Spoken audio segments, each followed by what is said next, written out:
देख सकते हो भाई, ये सीतामढ़ी में बताया है। तो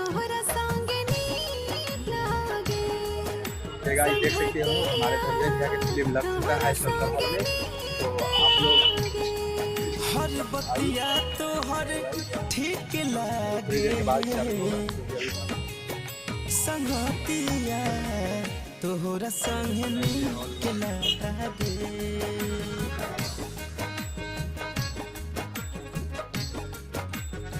देखो गाइस सेंटर हॉल में लग चुका है